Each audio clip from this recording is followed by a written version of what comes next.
हाँ जी, हिंद की चादर गुरु तेग बहादुर को बोला जाता है, उनकी हत्या किसने की थी? औरंगजेब ने। जो ये आज मेरी बात सुनो, जो आज हमारे देश में मुगल थे, पर आपको ये बात पता है कि गुरुद्वारे की अमृतसर की नींव किसने रखी थी? पता है आपको? मियां मीर साहब ने, जो एक मुसलमान थे। वो क्यों रखवाई गई थी आप जानते हो? वो इसलिए रखवाई गई थी कि हमारे मुल्क में दोबारा नफरतें जिंदा नहीं होनी चाहिए, किसी धर्म को टारगेट नहीं करना चाहिए। आप बात करते हो, आज एक आदमी नीच हो सकता है, किसी का धर्म नीचे नहीं हो सकता, और हम किसी धर्म के खिलाफ नहीं है। हम हिंदू धर्म हो, मुसलमान धर्म हो, सब धर्मों का सम्मान करते हैं। पर आप कह रहे हैं कि कांग्रेस जो है भारत जोड़ने की बात कर रही है, हिंदू मुस्लिम नहीं करती है। कांग्रेस हिंदू मुस्लिम नहीं करती है। यूएपीए जैसे कानून तो वही लाए हैं, बीजेपी ने इम्प्लीमेंट कर दिया, तो बीजेपी की हाय है तौबा मचाने लगे। एक बात सुनना आप, बहुत सी चीजें होती है, शब्द होते शब्द। आप शब्दों को तोड़ के और मरोड़ के अगर पेश कर दोगे तो उसके मतलब बड़े अलग से निकल जाते हैं। समझ आई बात? नहीं बात आई? तो आज मतलब के अंदर ढूंढना, शब्दों को गहराइयों तक जाना, ये बहुत जरूरी है। ऐसे तो हम लोग जीएसटी भी लेके आए थे, पर उस जीएसटी के अंदर बहुत सारे प्रावधान थे। हमारे जीएसटी के दायरे के अंदर तो पेट्रोल भी जीएसटी में आ रहा था, आप समझो। पर इनके जीएसटी के दायरे में तो ऐसी चीजें आ गई जो आज लोगों को हजम भी नहीं होती। आज हमारे देश में महिला सुरक्षा के लिए जो इस्तेमाल होने वाले पैड होते हैं, उनको भी आज इन्होंने जीएसटी लगा के इतना महंगा कर दिया कि आज औरतों की भविष्य से मोदी सरकार खेलने को उतारू हो चुकी। वो सॉन्ग हमारा आज ही, जो उसकी कुछ लाइनें हैं, जब हमने ट्रेलर कल रिलीज किया तो उसी को लेके लोगों ने हमें कंट्रोवर्शियल शुरू कर दिए बातें, आप समझो। उसके गाने की जो लाइनें हैं, वो शुरुआत का जो लाइनें है वो ये है कि हिंद की चादर ओढ़ के निकला हिंद वो बचाने को, नफरत के पुतले दहन करो, मोहब्बत अब बरसाने दो। वो तोड़ रहे हम जोड़ रहे, ये कैसी आपाधापी है, हक मांगो तो लठ मिलता है, ये कैसी भला आज़ादी है। तो लोगों ने बोलना शुरू कर दिया, भाई क्या हम लोग गुलाम हैं? आज़ादी की बात कर रहे हो? कौन सी नफरतें देश के अंदर? आप मुझे ये बात बताइए, नफरतें कहाँ नहीं है? आज पूरा देश जो है वो हिंदू मुसलमान में बटा हुआ है। आज धर्मों को देख के लोगों को टारगेट किया जाता है। एक धर्म के नाम पर फिल्म टारगेट की जा रही है, आप समझो।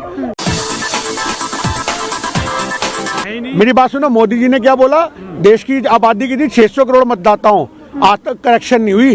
राहुल गांधी तो वो जिक्र कर रहे थे पैसों का कि किसके पास कितना पैसा है, कितना देश को लूट लिया, तो उसके बाद उन्होंने 140 करोड़ जनता का एक सेकंड में बदलाव कर दिया, आप समझो। ऐसी यहाँ आटे और लीटर की बात हो रही थी, उस समय भी हर चीज लीटर का जिक्र हो रहा था, आप समझो। जो महंगाई पे हल्ला बोल रही थी, उस समय भी सबको लीटर की बात हो रही थी कि पेट्रोल की बात, डीजल की बात, तो एकदम से आटे का जिक्र हो गया, दूध की बात हो रही थी, तो उन्होंने उसको भी एकदम 5 सेकंड के अंदर करेक्ट कर दिया था। अरे मेरी बात सुनो आप, ये मेरी बात सुनो, पप्पू की बात नहीं है। पप्पू तो आज आके देश के लोग बने बैठे हुए हैं जो समर्थन देने को तैयार नहीं है। आज वो लोग बने बैठे हुए धर्म का चश्मा ओढ़ के बैठे हुए हैं, आप समझो इस बात को।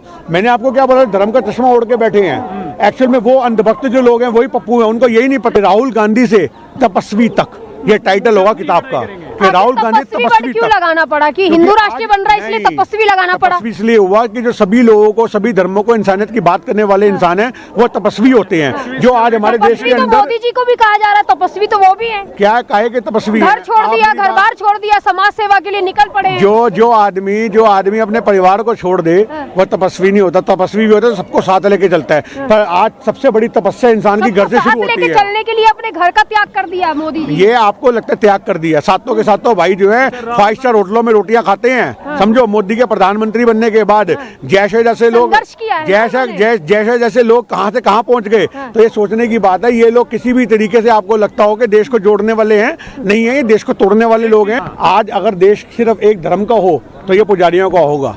अगर एक देश के अंदर आज सभी धर्मों का सम्मान होगा तो देश पुजारियों का नहीं, इंसानियत का होगा। तो ये आज आप मेरी बात सुनो, तपस्वी सिर्फ मंदिर में घंटी बजाने वाले नहीं होते, शायद आपके ज्ञान में कमी है।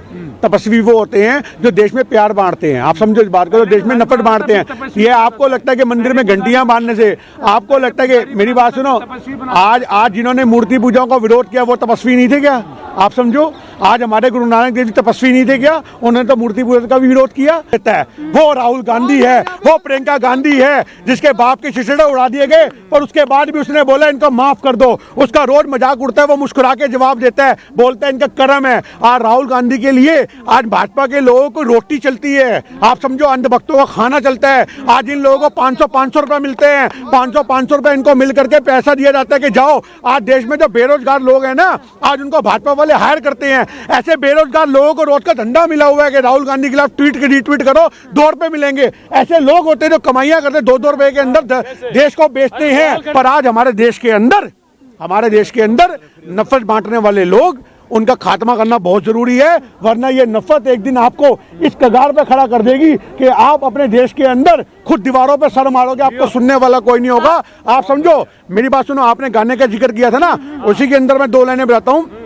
ये मेरे गाने की, हिंद के चादर गाने की कल रिलीज हो रहा है, उसमें 2 लाइनें हैं कि नफरत के मुसाफिर को किनारा नहीं मिलता, नफरत के मुसाफिर को किनारा नहीं मिलता, डूब जाते हैं अक्सर पर सहारा नहीं मिलता,